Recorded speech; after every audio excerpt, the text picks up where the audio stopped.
They came from the north over the blue-green hills of Kahuku Point on Oahu. In steady waves, 181 Japanese fighters, dive bombers and torpedo planes crossed the island toward their targets.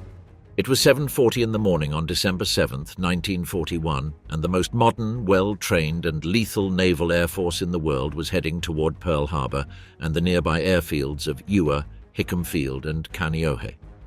Within the crowded anchorage of Pearl Harbor were 96 ships of the Pacific Fleet under the command of Admiral Husband E. Kimmel. The fleet had been in Hawaii since May 1940, intended as a supposed deterrent against any Japanese attempt to attack British and Dutch possessions in Southeast Asia. Its previous commander, Admiral James O. Richardson, had considered this decision madness. In the event of war, the fleet would have to return to the West Coast anyway to reach full combat effectiveness, and only there would it have the necessary logistical, repair and training facilities. In addition, the long separation from their families had affected the crew's morale, and the Japanese, perfectly informed, knew that the fleet was not truly ready to fight. Richardson's protests were so insistent that he was finally relieved the following year and replaced by Kimmel. The ships, however, remained at Pearl Harbor. That Sunday morning, all the battleships of the Pacific Fleet except the Colorado were in the harbor. The aircraft carriers Lexington and Enterprise, with their escorting cruisers and destroyers, were at sea, delivering aircraft to the Wake and Midway Islands.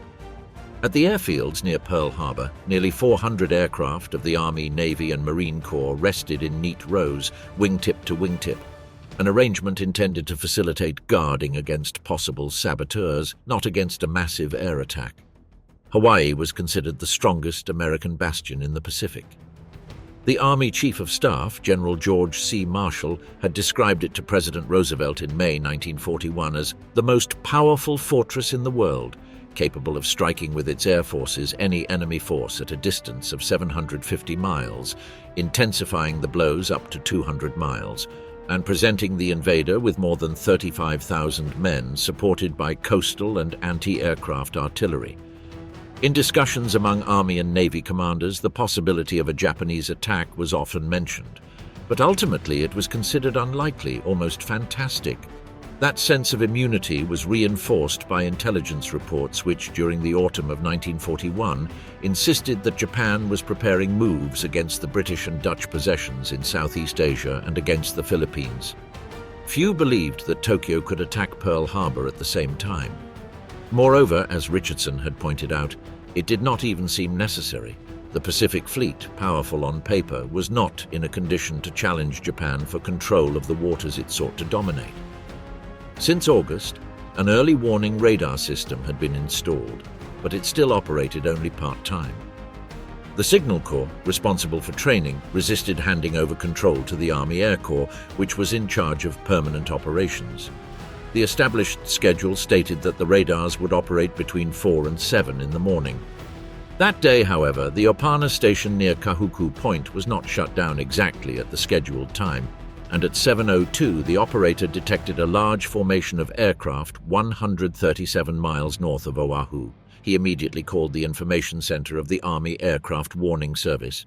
The duty officer, Lieutenant Kermit Tyler, interpreted the signal as the B-17 flight expected that morning from the mainland and reassured the operator that there was nothing to worry about.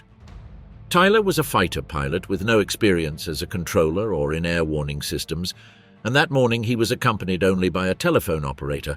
There was no liaison personnel from the Navy, the Marines, or the Bomber Command to help evaluate the threat. At the Harbor Control Post in the Operations Office of the 14th Naval District, Lieutenant Harold Kaminsky faced a similar problem. At 6:53, he had received a message from the destroyer USS Ward on guard at the entrance to Pearl Harbor. The ship claimed to have attacked a submarine in an area where no submarine was supposed to be. Kaminsky, also with only one telephone operator and with multiple orders to notify various commands in case of trouble, began calling shortly before 7 o'clock. He reached the Chief of Staff, who requested additional confirmation from the ward and forwarded the matter to Admiral Kimmel and Admiral C.C. Block, commander of the Naval District. Both decided to wait for the destroyer's final confirmation before taking action. 12,000 feet above Oahu, Commander Mitsuo Fuchida observed the American battleships, moored in pairs beside Ford Island. and was surprised by how tightly packed the formation was. He had seen fleet concentrations in Kiel, Brest, and in Japanese parades before the Emperor, but never warships anchored at such short distances from one another. At 7:53, Fuchida transmitted the key message to the Japanese attack force: Tora, Tora, Tora, the signal that complete surprise had been achieved. The dive bombers and fighters descended upon the airfields. The torpedo planes, supported by high-altitude and dive bombers, concentrated on the battleships. Aboard the West Virginia, Ensign Roland Brooks mistook the first explosion for an internal fire on a nearby ship and immediately ordered, "Fire and rescue team to your stations." Without intending to, his mistake set the crew in motion before the torpedoes and bombs struck in full force. The ship suffered severe damage, but it avoided capsizing and settled upright on the shallow bottom with fewer casualties than might have been expected. Other battleships were not so fortunate. The Arizona was hit by a rain of bombs, one of which penetrated the forward ammunition magazine and detonated it, killing or drowning more than 80% of its crew of over 1,500 men. The Oklahoma was struck almost simultaneously by 3 torpedoes and listed until it capsized, taking more than 400 sailors to the bottom.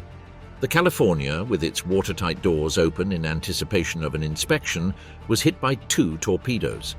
The poorly sealed bulkheads could not contain the water that poured through the large breach in the hull.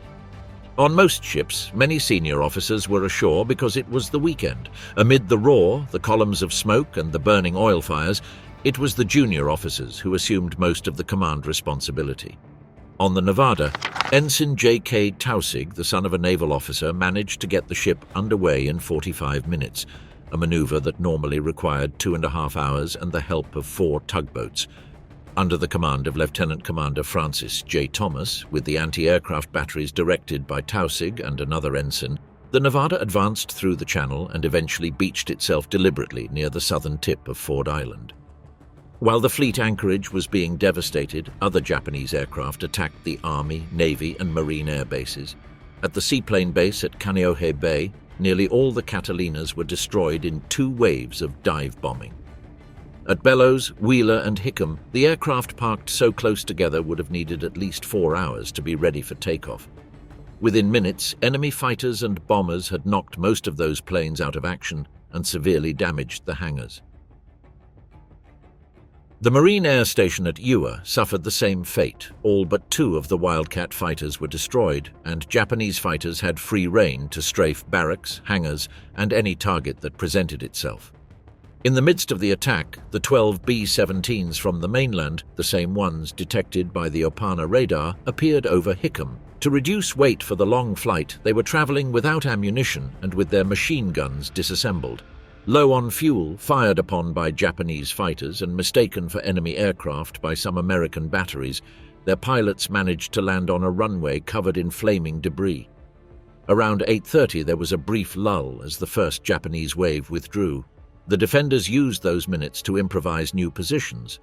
The second wave, made up of 80 dive bombers, 54 high-altitude bombers, and 36 fighters, arrived around 9 o'clock and encountered much heavier anti-aircraft resistance. In this second assault, the Japanese lost 6 fighters and 14 dive bombers, more than double the aircraft destroyed in the first phase. The second wave concentrated on the least damaged ships.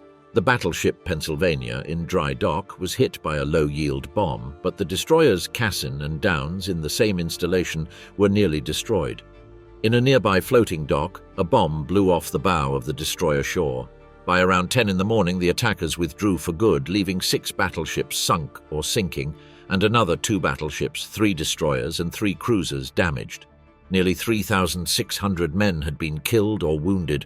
Columns of black smoke rose hundreds of meters above the harbor, while burning oil covered parts of the surface, and rescue teams worked desperately to save those still trapped inside the flooded hulls. At the airfields, crews fought the fires and cleared debris to make room for takeoffs. 180 aircraft had been destroyed and another 128 damaged. At Iwo and Kaneohe, not a single aircraft remained in flying condition. Later, a small group of Army and Navy planes managed to take off from Hickam to search for the Japanese strike force, which was already heading north out of their reach. That afternoon in Washington, President Roosevelt met with his military advisors as news arrived of Japanese attacks on Guam, Wake, Hong Kong, Singapore, and other points in Southeast Asia. With Secretary of State Cordell Hull, Secretary of the Navy Frank Knox, Secretary of War Henry L. Stimson, and the military chiefs present, he read a draft message to Congress requesting a declaration of war. The following day, around noon, millions of Americans listened on the radio to his 6-minute speech. Less than an hour later, Congress approved the declaration of war against Japan, with only one dissenting vote.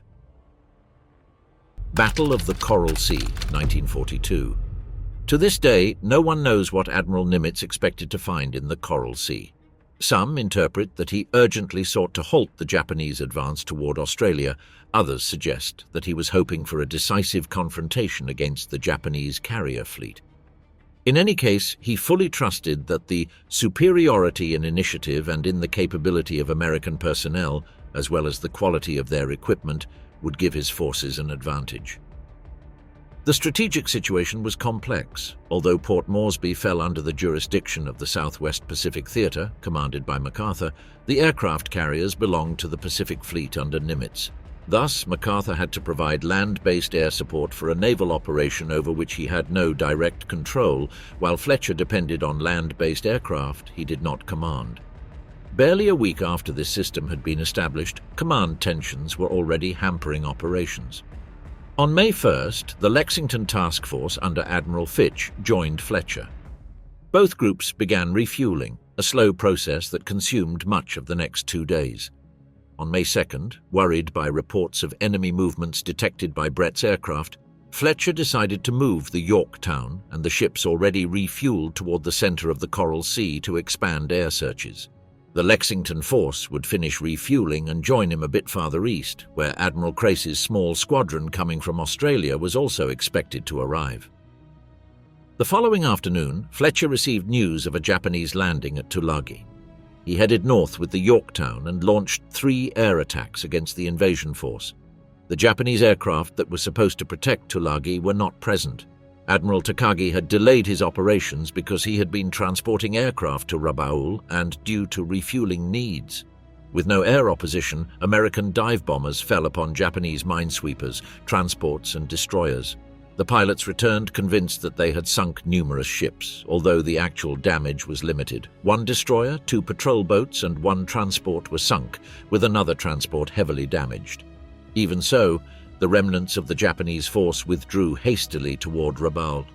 Fletcher joined Fitch and Crace and set a northwesterly course to intercept the invasion force whose main objective was Port Moresby. If the Japanese succeeded in taking that key position on the south coast of New Guinea, they would have a base from which to directly threaten Australia. Stopping them was essential. In the days leading up to the decisive clash, both sides carried out intense searches. The Japanese had well-coordinated carrier forces under Admiral Takagi, while Fletcher tried to combine the mobility of his carriers with the incomplete coverage provided by land-based air patrols. Tension increased as fragmentary reports arrived from the clouds and the horizon. On May 7th, both sides located the wrong targets. Japanese aircraft, believing they had found the American carriers, attacked a small group that included the tanker Neosho and the destroyer Sims. The Sims was sunk, and the Neosho was left mortally damaged. On the American side, bombers searching for the Japanese carriers instead found and destroyed an isolated group of support ships. The blows were heavy, but still had not reached the heart of the 2 fleets. May 8th brought the decisive moment. From both carrier groups, Shokaku and Zuikaku on the Japanese side, Yorktown and Lexington on the American side, attack formations took off in opposite directions. Localization was achieved almost simultaneously. The battle that followed was simultaneous, aerial, and completely indirect. No ship fired upon another. No commander saw the enemy silhouette on the horizon. In a sky crisscrossed by fighters and bombers, the result would depend solely on the skill of the pilots and the anti-aircraft defenses. American planes hit the Shokaku with several bombs that shattered its flight deck. Although the carrier did not sink, it was too heavily damaged to operate aircraft. The Zuikaku, covered by clouds, avoided direct hits but lost much of its air group in the intense fighting of the day. The American carriers suffered equally serious losses. The Yorktown was hit and damaged, although it remained operational and would continue fighting weeks later. The Lexington received more serious damage. Internal explosions, presumably caused by gasoline vapors, spread at a devastating speed. The crew fought the fire for hours, but eventually the order was given to abandon the ship. The Lady Lex, as her crew called her, was evacuated and sunk by an American torpedo to prevent her from falling into enemy hands. As evening fell, both fleets began to withdraw. The Japanese had sunk the Lexington and damaged the Yorktown, but had not managed to secure their strategic objective, the decisive protection of the invasion force intended to take Port Moresby. Their air losses, combined with the damage to the Shokaku and the reduction in the Zuikaku's operations, forced them to cancel the advance toward New Guinea. For the first time since the start of the war, a Japanese expansion plan had been stopped. The Battle of Midway, 1942. The Japanese command advanced toward Midway with a confidence that seemed unshakable. After Coral Sea, the temporary absence of the carriers Shokaku and Zuikaku was not considered an obstacle. 1 week earlier, the war games held aboard the Yamato had simulated the operation with few difficulties, in part because the Chief of Staff, Ugaki Matome, corrected or annulled any adverse results from the game referees, reinforcing the sense that the plan was solid and secure. Morale was reflected even in everyday details. After months of caution, many officers had once again brought aboard personal belongings they had left on land during the weeks following Pearl Harbor, convinced they would return victorious. Intelligence estimates also contributed to that perception. Nagumo's report concluded that the Americans had suffered repeated defeats and lacked the will to fight. The Japanese deployment for the operation was divided into 16 distinct groups. The Northern Force, with 2 light carriers, would attack Dutch Harbor in the Aleutians and occupy Attu and Kiska as a diversionary maneuver from the real objective, Midway. At the same time, Nagumo's main force, with the 4 large carriers Akagi, Kaga, Soryu, and Hiryu, would advance from the northwest to attack the island and destroy the American fleet as soon as it arrived to defend it. However, small details began to introduce cracks into the operation, among them the delay of the reconnaissance float plane from the cruiser tone, which took off later than scheduled, and whose delay would end up having crucial consequences. When the Japanese aircraft approached Midway, the island was already completely alert. Midway launched all available aircraft while the anti-aircraft batteries prepared to repel the attack. The marine fighters, obsolete against the Zero, could barely interfere with the attack and suffered considerable losses. Although the Japanese bombers destroyed facilities and depots, the main runway and most of the defensive positions remained operational. The price Japan paid was unexpectedly high. 38 aircraft shot down, and as many damaged beyond repair, more than 60% of the force attacking the island. Despite this, the Japanese commander concluded that Midway remained a danger and informed Nagumo of the need for a second wave. When Nagumo received that message, the first American aircraft were already approaching the Japanese formation. 6 torpedo planes and 4 B-26s armed with torpedoes launched a frontal attack that was easily repelled by the escort fighters. All but 3 were shot down. Aware that Midway could still support additional attacks, Nagumo ordered his bombers rearmed for a second wave. The torpedo planes would be equipped with bombs, and the dive bombers would switch their ordnance to high explosive charges. This process, carried out on the deck and in hangars filled with fuel, would require at least an hour. Nagumo considered it an acceptable risk since his reconnaissance aircraft had detected no American force nearby. It was then that the message arrived from the Tone's float plane, which, due to its delay, had not sent earlier reports. 10 ships, apparently enemy. It was the first concrete news of American naval presence. Nagumo ordered the rearming process halted and immediately requested identification of the types of ships detected. During those decisive minutes, new waves coming from Midway continued attacking the Japanese force. 16 Marine Dauntless, commanded by Lofton Henderson, launched into a shallow glide attack, a risky tactic used due to lack of training with the new bombers. Half of the aircraft were shot down, including Henderson's, without achieving a single hit on the carrier. Next came 15 Army B-17s, which, despite their higher altitude and defensive power, also failed to score any hits. A group of outdated Vindicators attempted to approach, but ended up veering toward an escort battleship and returned with only one aircraft lost. While the Japanese repelled these attacks, tension increased on the bridge of the Akagi. If the sighted ships included an American carrier, the situation would be extremely delicate. The hangars were packed with aircraft in the process of being rearmed and spilled fuel, and the first wave would be returning shortly, needing to land. Yamaguchi, in command of the Soryu and Hiryu, urged launching the 30 or more bombers he had ready, even without escort. Nagumo, however, hesitated. He had just witnessed how torpedo planes attacking without cover were almost entirely shot down, and considered it wiser to wait and reorganize a balanced formation. The decision would prove disastrous, but from his perspective it was understandable. He still did not know whether the sighting included carriers, and the reports from the Tone's float plane remained incomplete. At the same time, more than 100 miles away, Admiral Spruance analyzed the same data from the American side but reached the opposite conclusion. He ordered all available aircraft launched as soon as they were within reasonable range, without waiting to assemble them into a single formation. He understood that striking first was essential, even if the American attack became dispersed and the squadrons arrived separately. The first American waves carried out a staggered attack, torpedo planes at low altitude, then dive bombers from high altitude. The American torpedo planes were the first to appear over the Japanese formation. Their slow, low approach made them easy targets. Almost all were shot down before dropping, but they drew the Japanese fighters down to sea level. The sky was clear just as the dive bombers from the Enterprise and Yorktown descended from high altitude without opposition. The Japanese carriers had their decks crowded with aircraft loaded with bombs and fuel, and any hit could be catastrophic. The attacks came within minutes. The cargo was struck by multiple bombs that ignited uncontrollable fires. The Akagi suffered a devastating hit that turned the hangar into a trap of explosions. The Soryu received 3 direct hits that left it engulfed in flames. Nagumo saw 3 of his 4 carriers lost without being able to respond. The Hiryu, still intact, launched counterattacks that struck the Yorktown, but would later be located and attacked by the Enterprise's bombers, also being left in flames. The tide had begun to turn, and now it moved against the east. The Guadalcanal campaign. The fighting for Guadalcanal began as an accumulation of tensions and operational limitations that quickly turned into an exhausting struggle on all fronts.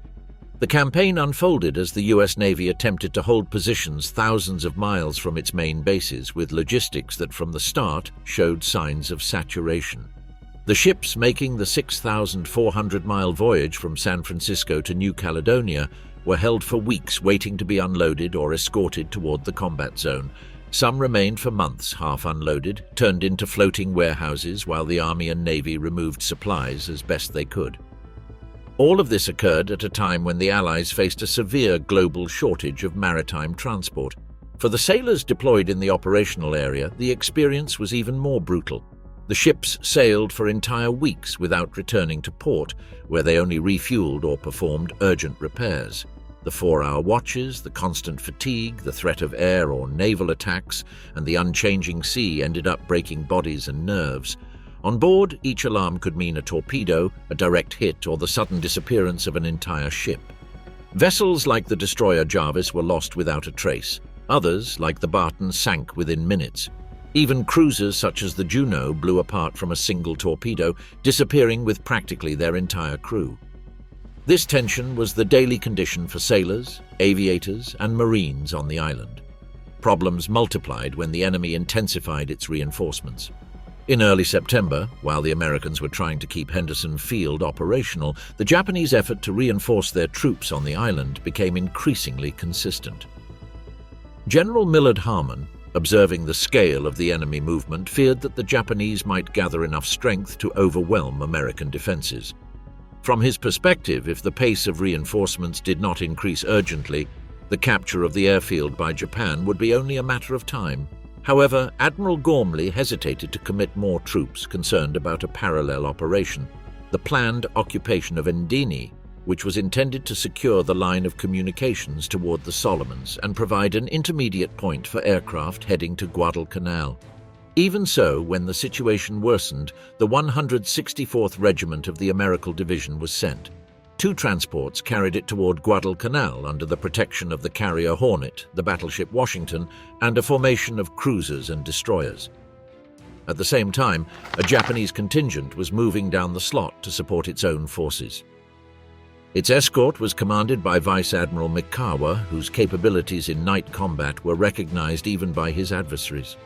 Although his squadron had never fought together, Mikawa trusted that he could approach undetected and break through the American defensive screen in a night attack.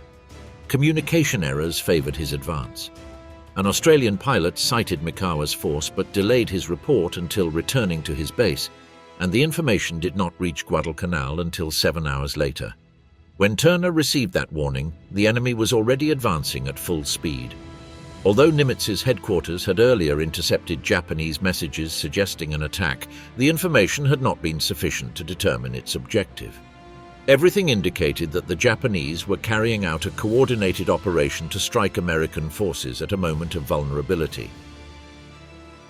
On land, Henderson Field remained the nucleus of American resistance. Its air defense was a mosaic of aircraft from the Marine Corps, the Navy, and the Army, all under the umbrella of the so-called Cactus Air Force. They depended on runways vulnerable to rain, mud, and constant attacks. The Japanese Navy attacked frequently to try to render the airfield unusable, knowing that its neutralization would allow smoother operations through the slot. Despite this, the runway continued operating, and the defenders managed to maintain a certain level of daytime air control. By mid-October, the Japanese intensified their efforts. General Hyakutake arrived on the island to lead the offensive. His intention was to break through the American lines and capture the airfield in a massive attack. Meanwhile, the change of American command in the South Pacific Theater was underway. Gormley, overwhelmed by the pressure and complexity of the conflict, would be replaced by Admiral Halsey. Nimitz and Arnold agreed that more aggressive leadership was essential. Contemporary accounts describe Gormley practically confined to his office, exhausted, unable to make quick decisions. When Halsey assumed command, his arrival had an immediate effect on morale. The men on land and sea saw in him a commander willing to act with energy and without hesitation. American reinforcements began arriving more regularly, but the Japanese also doubled their shipments. On October 11th, a Japanese column descended the slot with the intention of protecting the landing of new troops. Admiral Scott, who had carefully studied night fighting tactics, prepared to intercept them. His force included heavy and light cruisers as well as destroyers arranged in column. That night, near Savo Island, one of the crucial engagements of the campaign took place. American radar detected Goto's force, but the complexity of the night maneuvers, the crossing of signals, and the initial confusion shaped the outcome of the action. Although the details of the battle continue in other sections of the text, it is clear that this clash was one of many encounters that illustrated the uncertainty and ferocity of naval combat in the region. Meanwhile, Japanese attrition was becoming evident. In a desperate attempt to deliver supplies and troops, 4 transports were taken to Tassafaronga, where they were deliberately grounded to speed up the unloading. Aircraft from the Enterprise and from Henderson Field attacked relentlessly, turning the decks into a bloody scene. Only about 2,000 men managed to reach shore. It was a severe blow. In Washington, Secretary of the Navy Frank Knox told the press that these events showed it was possible to defeat the Japanese continuously. The fighting on the island dragged on for weeks. In December, the Japanese inflicted a harsh naval setback on the Americans at Tassafaronga, sinking 1 cruiser and severely damaging 3 others through the skillful use of torpedoes. However, on land, the Japanese situation was critical. The Americans already had more than 35,000 men and nearly 200 aircraft at Henderson Field, while Japanese troops suffered extreme hunger, disease, and absolute lack of supplies. Japanese resistance was beginning to fragment. On December 9th, General Vandegrift handed command over to General Patch, leading the newly formed 14th Corps. American forces launched operations to dislodge the Japanese from the heights overlooking the airfield, and at the beginning of January they began an offensive to expel the enemy definitively. By then, the decision in Tokyo had already been made. On December 31st, the Japanese High Command approved the evacuation of Guadalcanal. During the first week of February, under the cover of night, nearly 11,000 soldiers were secretly withdrawn. Halsey, fearing a possible counterattack, did not interfere. When Patch reached the western end of the island on February 9th, he found only empty boats and abandoned depots. The Japanese withdrawal marked the effective end of the campaign after 6 months of attrition, in which both sides had suffered devastating losses. Operation Island Hopping, 1943 to 1945. By late 1943, after nearly 2 years of war in the Pacific, American strategy shifted toward a direct advance through the Central Pacific. Washington's planning indicated that Japan's defeat would require forward positions from which to bomb the home islands, and that access could only be achieved by taking a chain of small coral islands where the Japanese maintained limited but fortified garrisons. The favored plan established a sequence of offensives through the Gilbert, Marshall, and then Mariana Island groups in a simultaneous advance with operations in New Guinea. To do this, the increasingly powerful American naval and amphibious forces would act where the Japanese could not concentrate enough air or naval strength to stop them. The offensive began with the selection of the Gilberts, where Tarawa and Makin became the first major testing ground for the new amphibious method. The objective was to seize bases from which to strike the next Japanese defensive rings. In November 1943, Admiral Spruance's amphibious force initiated operations against Tarawa, defended by some 5,000 Japanese soldiers entrenched in positions reinforced with logs, concrete, and sand. The island, Betio, was narrow, barely a few hundred meters wide, but turned into a fortress with more than 200 fixed weapons. Before the American landing, an intense naval and aerial bombardment took place, the heaviest up to that moment in the Pacific War. 3 battleships, 4 heavy cruisers, and more than 20 destroyers unloaded about 3,000 tons of shells onto Betio. However, the blow did not neutralize the main positions. The low structure of the Japanese bunkers and the composition of the shells, which exploded without penetrating, greatly reduced the destructive capacity of the preparatory fire. Even so, the bombardment temporarily disorganized Japanese communications and silenced several key weapons. The landing was immediately hindered by a problem that strategists had feared: uncertainty over the water depth above the reef surrounding the island. Predictions were inconsistent, and the warning of a British resident who maintained local tide records indicated that the depth would be insufficient for conventional landing craft. At dawn on November 20th, this fear was confirmed. The tide was exceptionally low and most craft could not cross the reef. The first waves in amphibious vehicles managed to reach the beach, but the following ones had to advance hundreds of meters on foot under intense fire, suffering severe losses. Chaos made controlling the operation difficult. Lost teams, mixed units, boats destroyed on the reef, and snipers exploiting every opening slowed the advance. Japanese resistance concentrated in the reinforced bunkers and in the log seawall near the shore. There, many units were halted until demolition teams and flamethrowers succeeded in opening breaches. On the second day of fighting, the situation improved as the Marines opened a corridor from the northwestern end of the island, allowing an additional landing without significant opposition. With reinforcement of light tanks and artillery from a nearby island, the American line consolidated. After 3 days of extremely hard fighting, with Japanese night charges and resistance in the final redoubts, the garrison was almost completely annihilated and Betio came under American control. Simultaneously, the operation against Makin advanced with less resistance in the initial landings, but with major tactical difficulties among American troops, many of them National Guardsmen unaccustomed to combat in jungles or atolls. Progress was slow due to real and imagined snipers, nighttime noises that provoked indiscriminate fire, and psychological harassment tactics by the Japanese defenders. Although ground casualties were moderate, the most painful blow occurred at sea: the sinking of the escort carrier Liscombe Bay by a Japanese submarine, with a significant loss of life. The experience at Tarawa and Makin transformed American preparation. Communication among naval, air, and ground forces was reorganized. Replicas of Japanese bunkers were built to train demolition teams. Production and armor of amphibious vehicles were increased, and coordination between naval aviation and naval artillery was strengthened to ensure more effective, prolonged bombardments.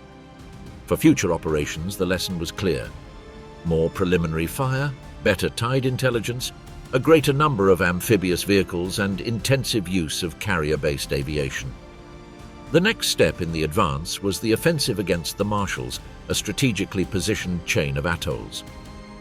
The choice of the main objective generated debate. Nimitz's planning chief proposed attacking Kwajalein directly in the center of the archipelago. Although several commanders considered this too risky because it was surrounded by Japanese bases, Nimitz imposed his view. Preparation included a sustained air campaign from Tarawa and Makin, as well as massive carrier attacks against Wotya, Eniwetok, and other fortified points, until practically no Japanese aircraft remained operational in the area. The American force, now assembled as the Fifth Fleet, had 12 aircraft carriers, including the new Essex and Independence-class ships, 8 battleships, and hundreds of modern aircraft such as the F-6F Hellcat fighter, superior in speed, armament, and protection to the Japanese Zero. This naval power allowed the Kwajalein offensive to be executed in 2 parallel assaults, against Kwajalein Islet in the south and against Roy Namur in the north. The outer islands were taken first to serve as artillery platforms. The opening bombardment, sustained and extremely close, made it possible for American troops to find heavily damaged defenses and fragmented resistance upon landing. The division that assaulted Roy captured its airfield within hours, while in Namur, an accidental explosion of a Japanese torpedo depot caused numerous marine casualties but accelerated the destruction of resistance. Kwajalein, more heavily defended, fell after 4 days of methodical advance supported by tanks and naval fire. The operation was considered a decisive success. A Japanese stronghold as powerful as Tarawa had been taken with a fraction of the casualties.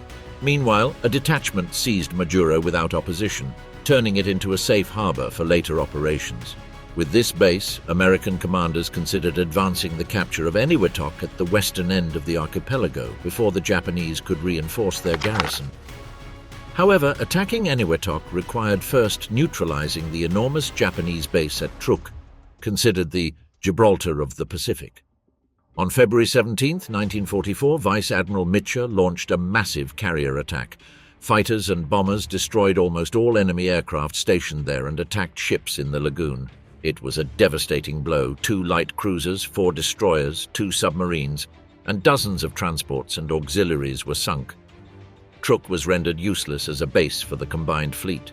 That same day, the amphibious force arrived at Eniwetok. Intelligence had underestimated the garrison, which actually numbered more than 1,000 defenders spread across dense networks of bunkers and positions connected by tunnels. Engebe Island fell first, followed by Eniwetok, where American troops were forced to advance slowly against a defense built following the lessons of Tarawa. Central bunker, rings of firing pits, and tunnels that allowed the enemy to appear from the rear or flanks. Parry fell last with heavy casualties. In total, the Japanese lost more than 2,700 men in the atoll. The Battle of the Philippine Sea, 1944. The reorganization of Japanese carrier aviation after the losses suffered in Guadalcanal and in the battles of the South Pacific had left its units extremely weakened. After months scattered across land bases and subjected to continuous casualties, many of its squadrons were regrouped without any real possibility of joint training. By March 1944, when the Japanese fleet was once again assembled as a carrier force capable of operating together, the situation was critical. Its 9 newly incorporated carriers barely had any veteran pilots. According to internal reports, the aviators with the most experience had around 6 months of effective training, while others had barely accumulated 2 months. The comparison with the Americans was overwhelming.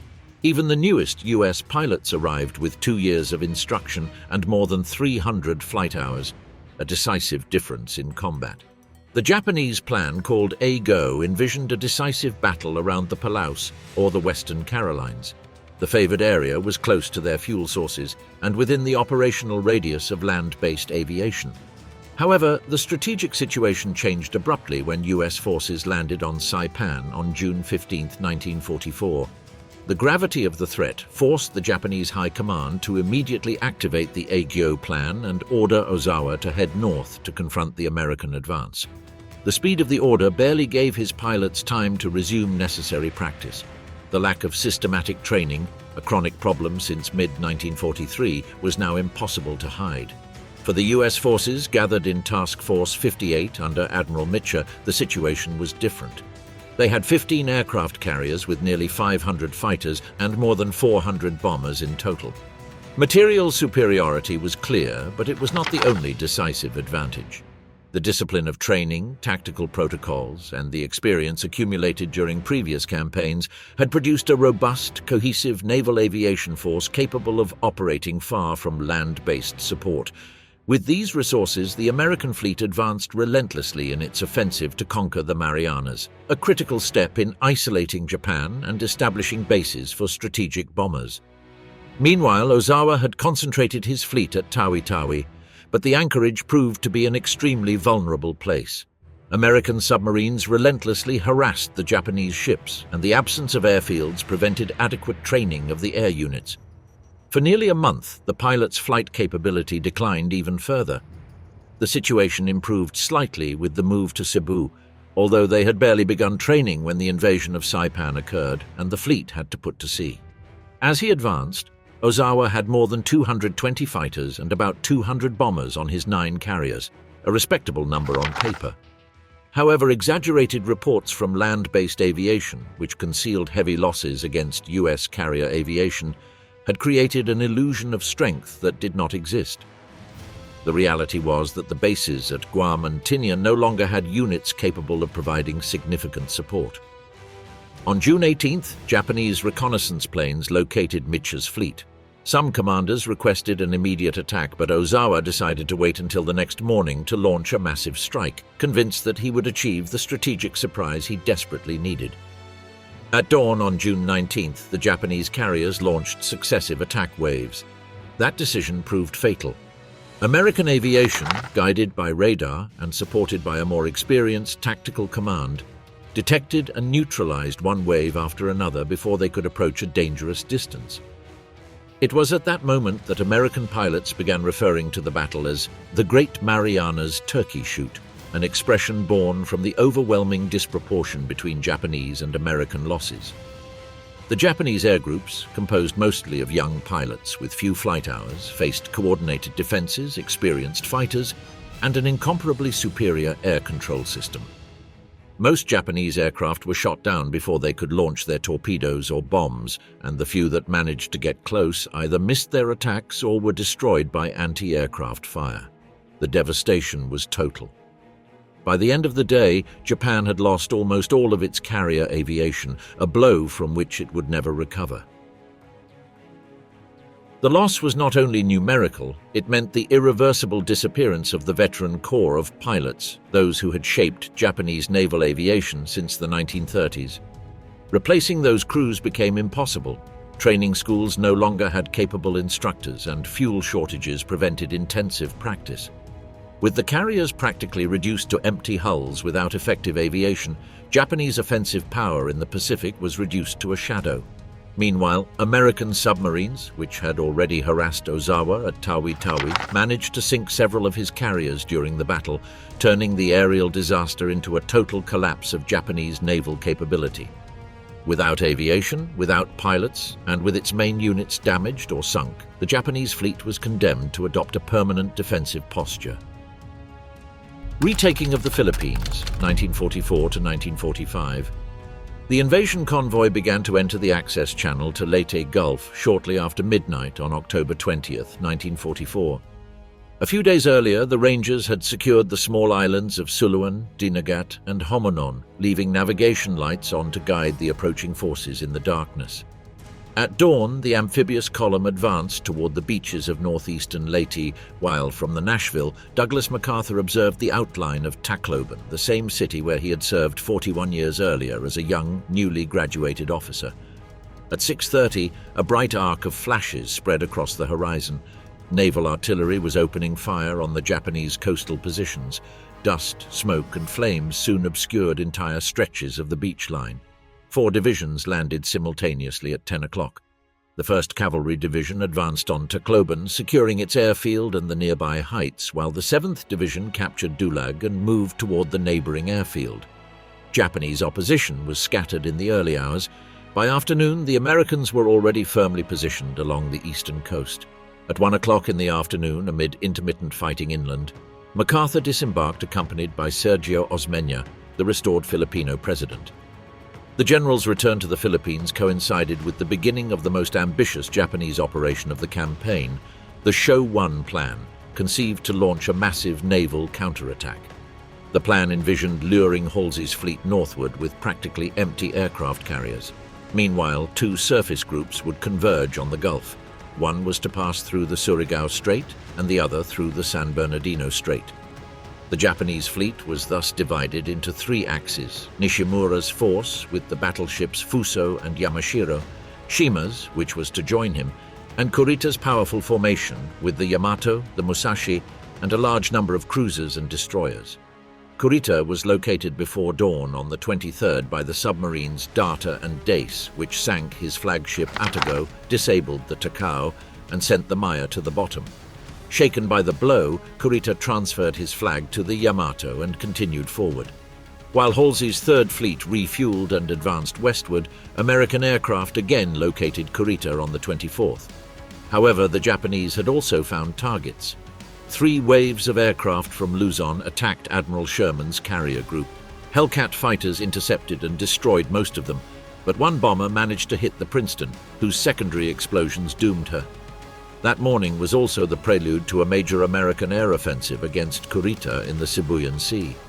For hours, successive formations of dive bombers and torpedo bombers struck the Japanese column.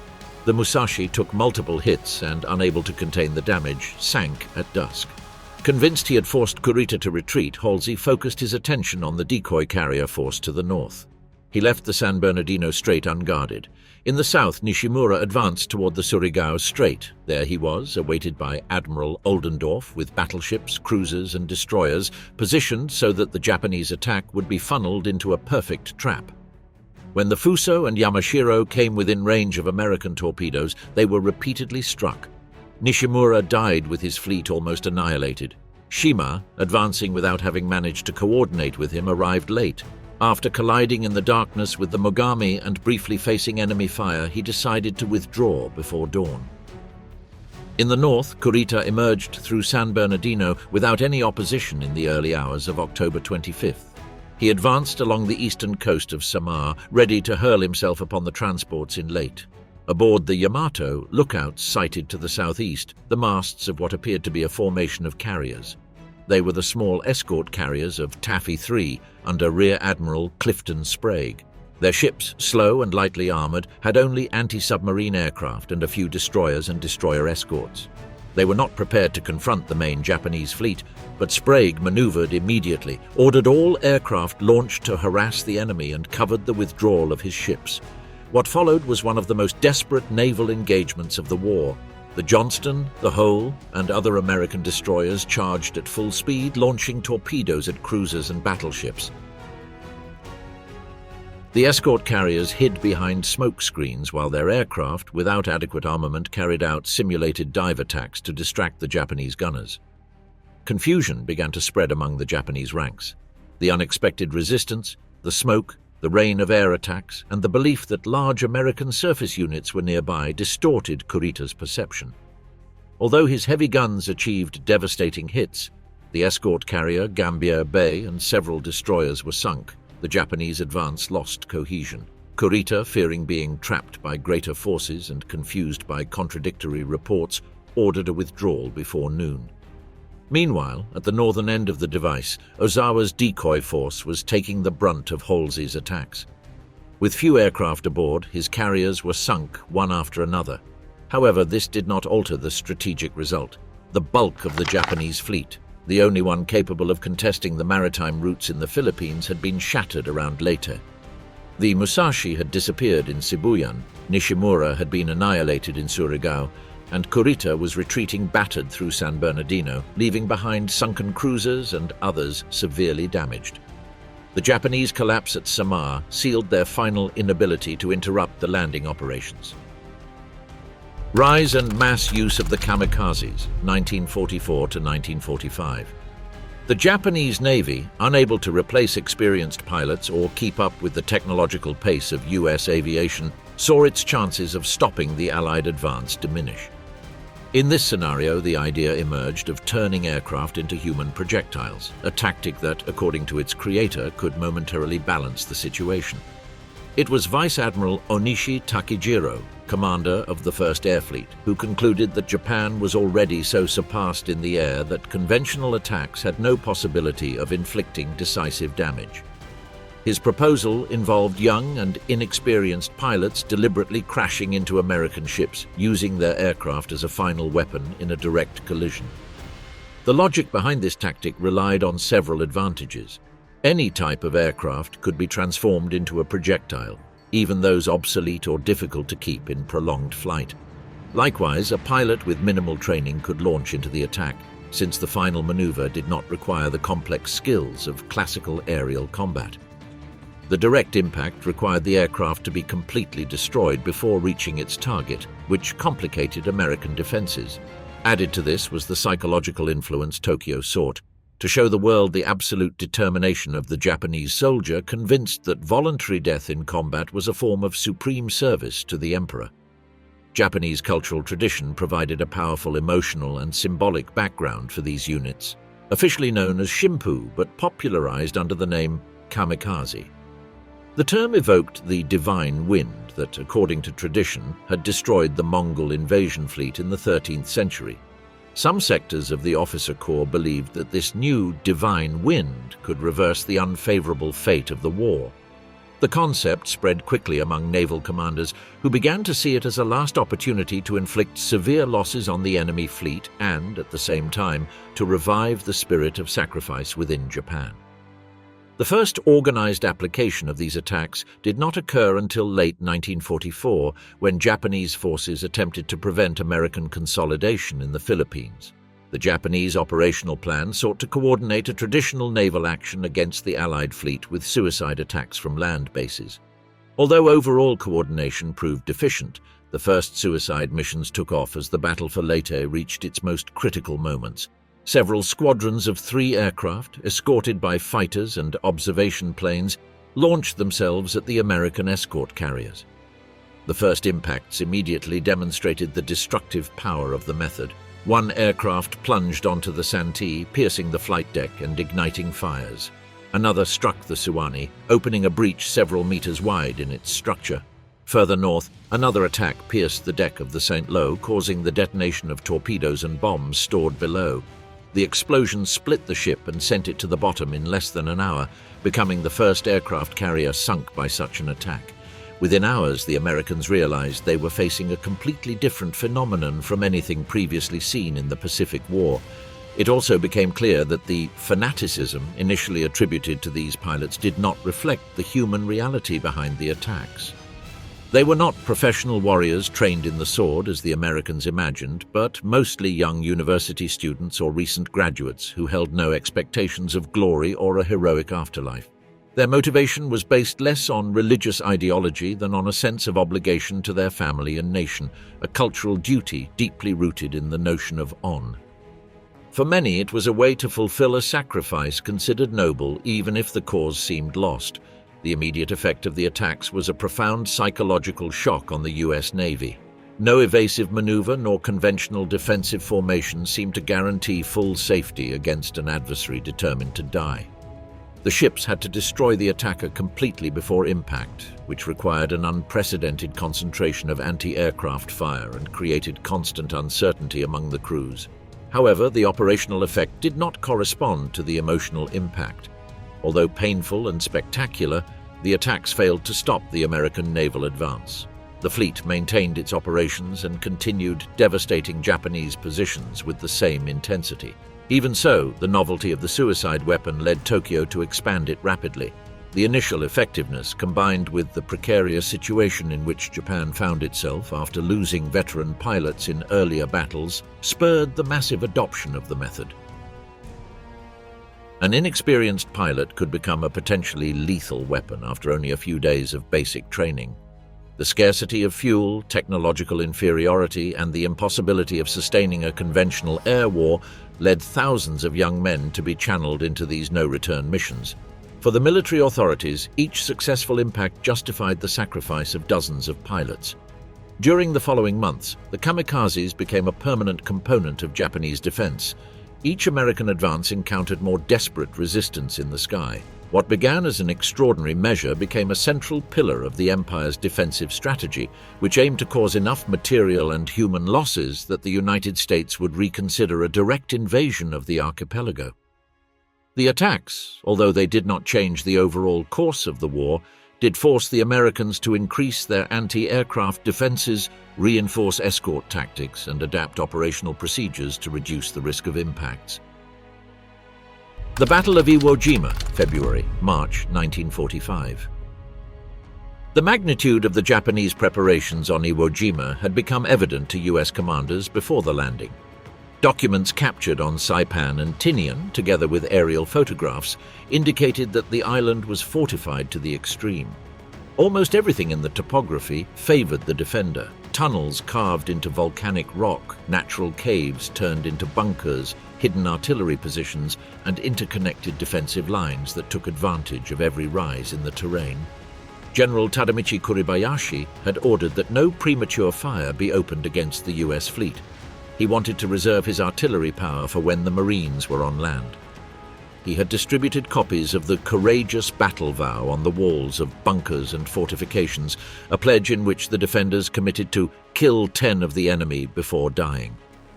The magnitude of these defenses led the planners of the V Amphibious Corps under the command of General Harry Schmidt to request 10 days of naval bombardment prior to the landing. However, the operation had to coexist with other priorities in the Pacific. The campaign in the Philippines required constant naval support, and the invasion of Okinawa was already absorbing resources. In addition, Spruance had decided to launch a massive carrier attack on Tokyo, coinciding with the bombardment of Iwo, thus limiting the availability of ships and ammunition to support the Marines. After evaluating the situation, Spruance authorized only 3 days of naval bombardment, with the possibility of a 4th additional day if the forces on the ground deemed it necessary. The Marines argued that it was not the amount of ammunition that was decisive, but the time available for the heavy guns to deliver deliberate point-blank fire against the fortifications. But their objections did not change the plan. The force assigned to the attack was the largest concentration of Marine infantry ever deployed under a single command, the 3rd, 4th and 5th Divisions, all under the V Amphibious Corps. The 3rd and 4th came from intense combat in the Marianas, while the 5th was a new division composed largely of veterans from assault units and Marine paratroopers.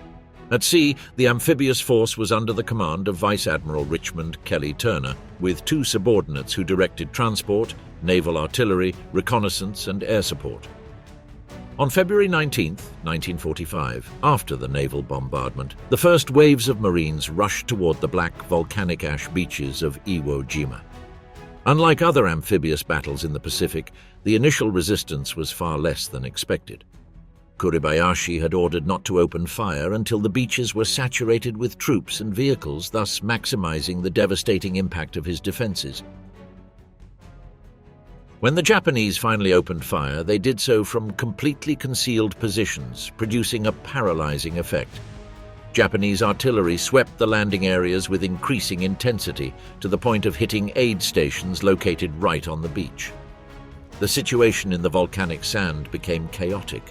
The Marines struggled to advance on soft and steep ground, while machine gun and mortar fire fell from invisible positions. The successive waves became trapped between the waterline and the sand walls, and as casualties increased, the scale of the Japanese defensive blow became visible.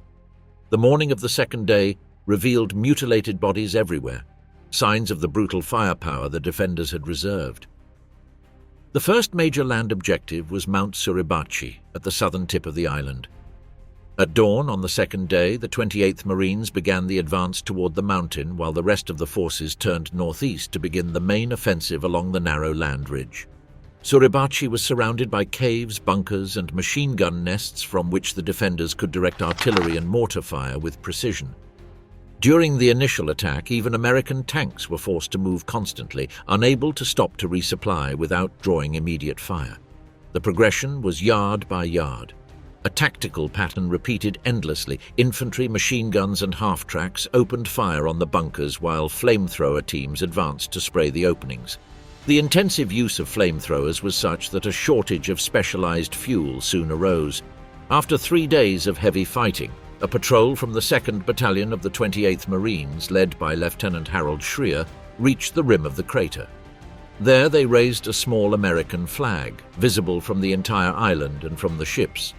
The sight produced an emotional outburst among the fighters. Exhausted Marines cried, embraced each other, and from the sea sirens and horns of the ships burst into spontaneous celebration.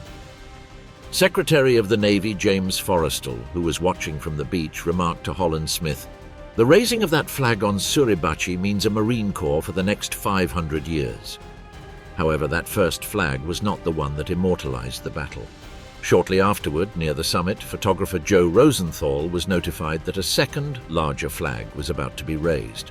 Rosenthal positioned himself on a small pile of stones and snapped a photo on the fly, not realizing he had captured what would become the most famous image of the entire war in the Pacific.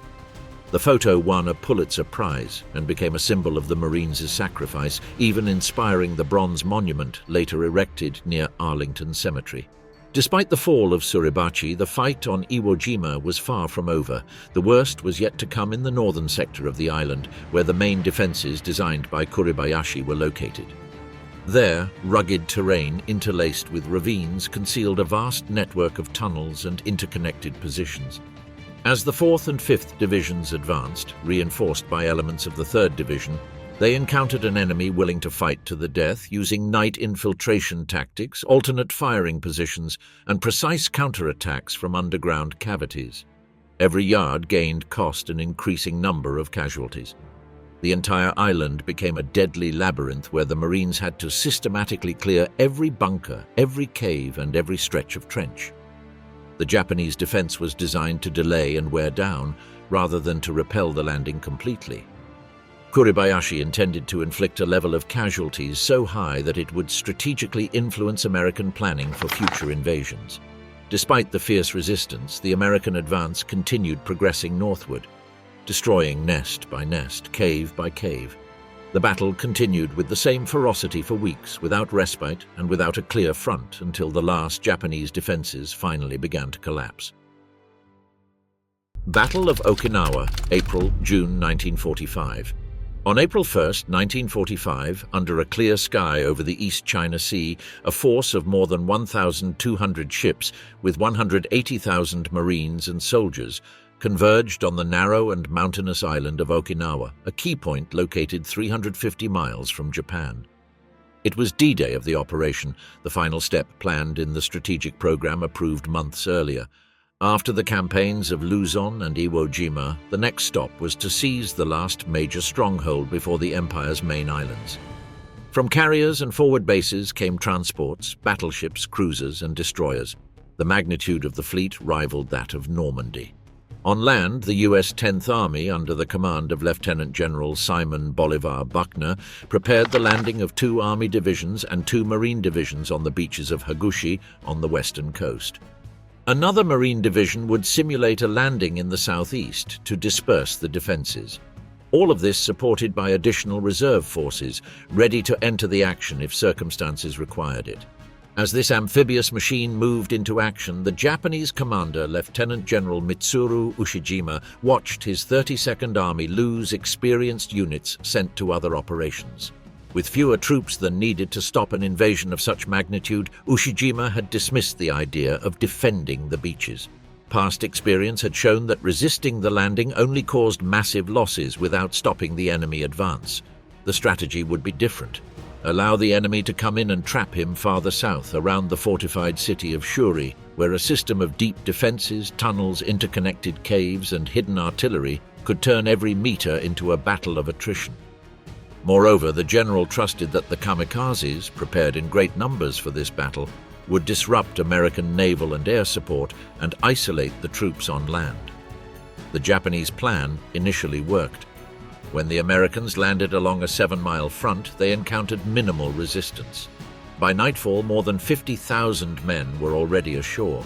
The divisions of the 3rd Amphibious Corps took positions in the north. and those of the 24th Corps advanced south. They captured the Kadena and Yontan airfields almost without shots, leading some to believe that the Japanese defense had collapsed. But when Admiral Turner transmitted his optimistic message to Nimitz, he received a curt reply, "Delete everything after I am crazy." Reality emerged toward the end of that first week when forces of the 96th Division collided with the 1st Japanese defensive line on the heights of Kakazu Ridge. It was only the outer ring of the Shuri positions, but its underground fortification and artillery on reverse slopes made it nearly impenetrable. For nearly 2 weeks, division after division attacked without achieving decisive gains. In a single attack of 89 men, only 3 returned unwounded. When the Japanese launched their own counterattack on April 12th, they were repelled, but the fighting had shown how prolonged and bloody the campaign would be. As the troops advanced through terrain full of ravines, ridges and caves, reinforcements were mobilized. The 77th Division, fresh from the brief but hard conquest of Iwo Jima, replaced the exhausted 96th. In turn, the 1st Marine Division relieved the Army's 27th Division. Some commanders hoped for a tactical shift, proposing an amphibious landing at the far southeast on the beaches of Minatoga behind Japanese lines. General Bruce of the 77th insisted on this maneuver, recalling the success of his action at Ormoc, but Buckner did not want to risk his logistics. 2 ammunition ships had been sunk by kamikazes, and he feared extending his supply lines. In retrospect, the maneuver might have accelerated the campaign, but it was not implemented. The Japanese attempted a stronger counterattack shortly after. Through small groups attempting to land by sea, followed by 3 full regiments, they tried to break the American front, but they were detected and destroyed in the water or upon stepping onto the beach. The ground offensive was decimated, with between 5,000 and 6,000 casualties, compared to just over 700 American. Though weakened defensively, the Japanese remained entrenched at Shuri, where every cave, tunnel and bunker was a lethal trap. At sea, the battle took on an even fiercer parallel dimension. Japanese aviation launched massive waves of kamikazes from Kyushu and Formosa. By the day of the landing, they had gathered about 700 aircraft, enough to turn every raid into a constant threat. In the first attacks of April 6th and 7th, nearly half of the planes were suicide craft. Dozens were shot down, but those that managed to break through the anti-aircraft fire wreaked havoc. 3 destroyer-type ships, an LST, and 2 ammunition ships were sunk, while 10 more suffered severe damage. The aerial siege did not stop. For nearly 3 months, the enemy launched 10 additional massive attacks. The destroyers on radar picket stations, located several miles from the main fleet to give early warning, bore the brunt of the assaults. On a single day in May, 4 of the 6 ships on one station were sunk. The destroyer Laffey endured more than 20 direct attacks. 9 planes were shot down, 6 managed to crash into the hull, 4 bombs hit, and even so the ship continued to fight and stay afloat, while its surgeon treated dozens of wounded with a mutilated hand. In March, even before the landing, the carrier Franklin had been severely damaged by 2 bombs that ignited its flight deck crowded with armed aircraft. It lost nearly 1,000 men, but managed to return to port under its own power. The explosions left its deck like a bitten biscuit, but the ship survived. Despite the American effort, the Japanese aerial harassment persisted. Commanders on land requested that B-29s attack the bases in Kyushu. Although the bombers could not effectively strike aircraft that were camouflaged or dispersed, the missions continued due to pressure from the Navy. But neither these nor the air operations from the Philippines managed to stop the suicidal waves. At the height of the offensive, the Japanese Navy attempted a desperate gesture. The battleship Yamato, the jewel of the fleet, sailed with an escort group to face the Americans. It had no fuel for a return. Its mission was to break through, cause as much damage as possible, and run aground on Okinawa to fight from land with its giant guns. It was detected by American submarines, and on April 7th, nearly 300 carrier-based aircraft attacked it. Without air cover, the Yamato was sunk along with half its escort, with about 3,600 lives lost. On land, the battle continued with unyielding intensity. The Americans used combined teams of tanks and infantry to break through the Japanese lines. Flamethrowers mounted on tanks were effective against caves and tunnels, but vulnerable to suicide attacks by soldiers with explosive charges. The infantry had to protect them as they advanced inch by inch. Some soldiers remarked bitterly that tank crews had several inches of steel for protection, while they had only a khaki shirt. Finally, organized resistance ended on June 21st. By that time, about 7,000 American soldiers and Marines had died, as well as nearly 5,000 sailors in the naval campaign. More than 70,000 Japanese were killed, along with at least 80,000 Okinawan civilians, many caught in the crossfire or victims of the desperation of the Japanese defense. Atomic bombs and Japanese surrender, August-September 1945. On the morning of August 6, 1945, 3 B-29s appeared over Hiroshima. The lead bomber, the Enola Gay, piloted by Colonel Paul Tibbets, carried an unknown weapon that had been secretly developed over years of scientific research and vast industrial resources. At 8:15, the bomber opened its bomb bay doors and released the bomb. 45 seconds later, a gigantic fireball wiped much of the city off the map. Around 100,000 people died instantly, and thousands more would succumb to burns, shock, or radiation in the following days. Hours later, a White House communique announced to the world the existence of a new weapon of unprecedented destruction and urged Japan to surrender or face a reign of ruin the like of which has never been seen on Earth. While Hiroshima burned, Tokyo's political elite debated without reaching consensus. The high military command insisted on continuing the resistance and believed that the threat of bombing would not alter its strategic position. However, information intercepted by US intelligence showed that Japan was not willing to accept the unconditional surrender demanded by the Allies, despite recognizing its desperate situation. In the early hours of August 8th, when Japan had not yet responded to the Potsdam Declaration, the Soviet Union declared war.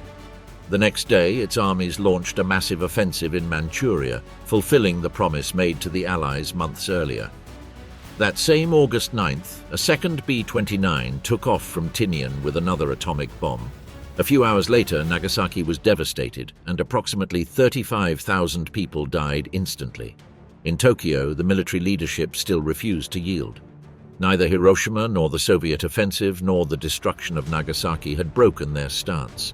They believed they could still obtain better conditions if they resisted a bit longer or succeeded in getting Moscow to mediate for more favorable terms. In the session of the Supreme Council that same day, discussions stalled without reaching any agreement. It was then that the emperor intervened personally, an extraordinary act in Japan's political system. He declared his willingness to accept the terms of Potsdam with the sole condition that the imperial institution be preserved. The next day, August 10th, the Japanese government notified the Allies of its willingness to surrender under that reservation.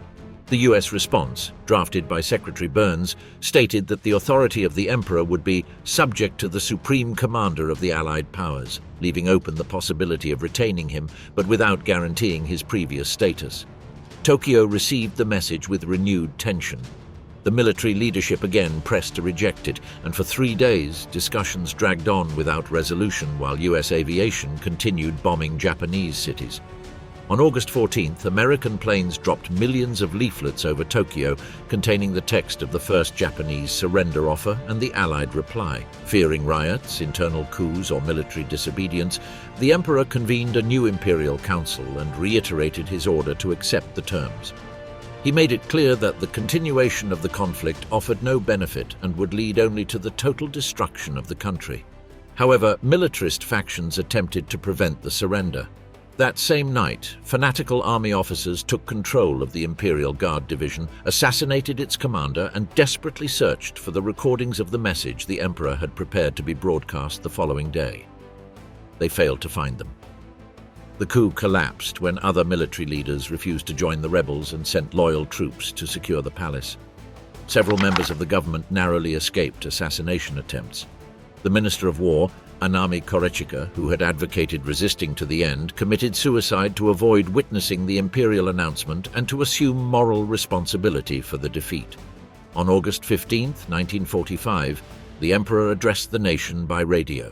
His message, carefully encoded in archaic language, confirmed that Japan accepted the Potsdam Declaration and ended hostilities.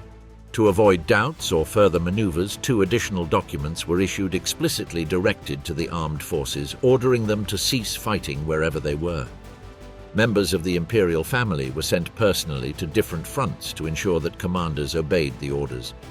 After acceptance, the government appointed a new cabinet headed by Prince Higashikuni with the objective of overseeing the transition and reducing risks of internal violence.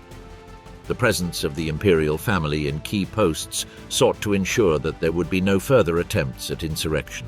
Finally, on September 2, 1945, in Tokyo Bay, representatives of the Japanese government boarded the U.S. battleship USS Missouri. There, at a simple table used as a desk, they signed the instrument of surrender.